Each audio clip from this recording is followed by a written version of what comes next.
учитывая настолько низкий процент явки избирателей, если дела решаются такими людей в Кыргызстане, то, очевидно, да. Если бы мы говорили о сотнях тысячах, несколько сотен тысяч, я бы полагал, партия бы не прошла никак. То есть эта низкая явка, она обусловлена была рядом очень серьезных факторов, в том числе усталостью людей, погодой, и всем остальным. И в такой ситуации, конечно, с такими малыми количествами голосов, когда решается выбор, то уровень мотивации много что решает. Возможно, у сторонников Атамбаева, пусть даже односельчан Атамбаева, наверное, было достаточно, или, по крайней мере, тех, которые регистрированы в городе Бишкек. Мне кажется, это лично для Атамбаева это ничего не значит.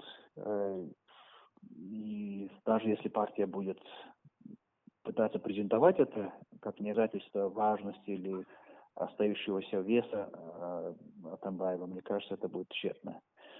С таким количеством голосов и особенно ожидая, что РЗПК вряд ли сможет пойти в правящую коалицию, никто не будет заинтересован в критиках и оппозиции, которую сейчас представляет открыто социал-демократ, то их 5 или сколько там голосов ничего не будут решать в Гор-Кенеше. И другое дело, я бы надеялся, что с молодыми, амбициозными, мобильными лидерами сейчас, которые есть в партии, и сумеют отделить себя от личности Атамбаева и начать строить партию, которая не привязана к одному человеку.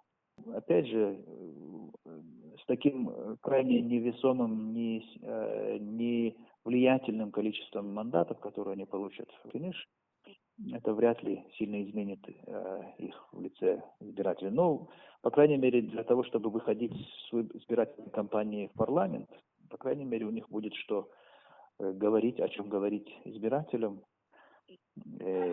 И хоть какая-то, наверное, позитивная нотка будет. Но я бы не рассматривал это как некую весомый аргумент в пользу их парламентской гонки. Чем отличались эти выборы, да?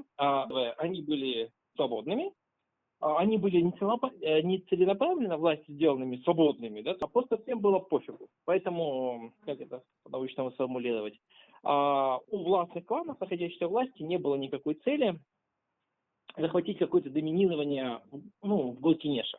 Во-первых, Гор-Кенеш лишается почти всех своих полномочий. И, в принципе, обладание статусом депутата Гор-Кенеша приятно, но толком ничего не решает. У этой группы политической элиты, которые ассоциируют себя с Атамбаевым, хотя не только он, другие тоже люди, у них в городе оказалось 10-15 тысяч, около 15, не помню, тысяч людей. Это прекрасно. Они проходят ПКК, смогут они что-то там изменить? Нет, но я надеюсь, они делают политику городского совета, который чаще соприкасается с мэром, более активной, медийной, и оппозиция всегда хорошо, на мой взгляд.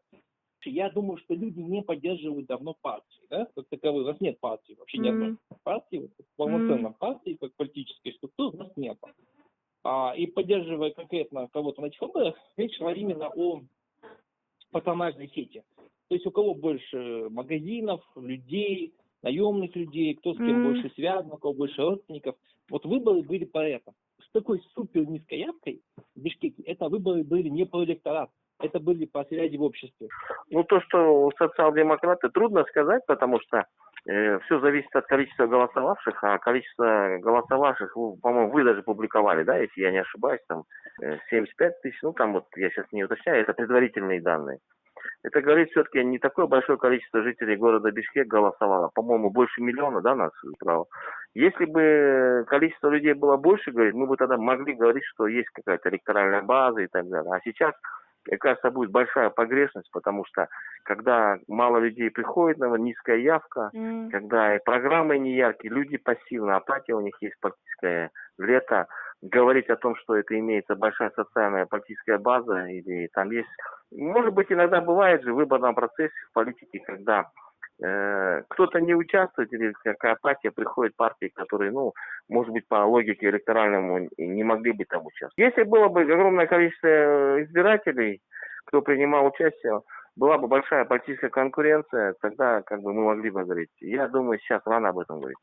Я думаю, любой партии даст, тем более, конечно, это дает им какой-то позитив или как бы для них шанс, да, там, как я не знаю, там, если так можно выразиться, какой-то ренессанс.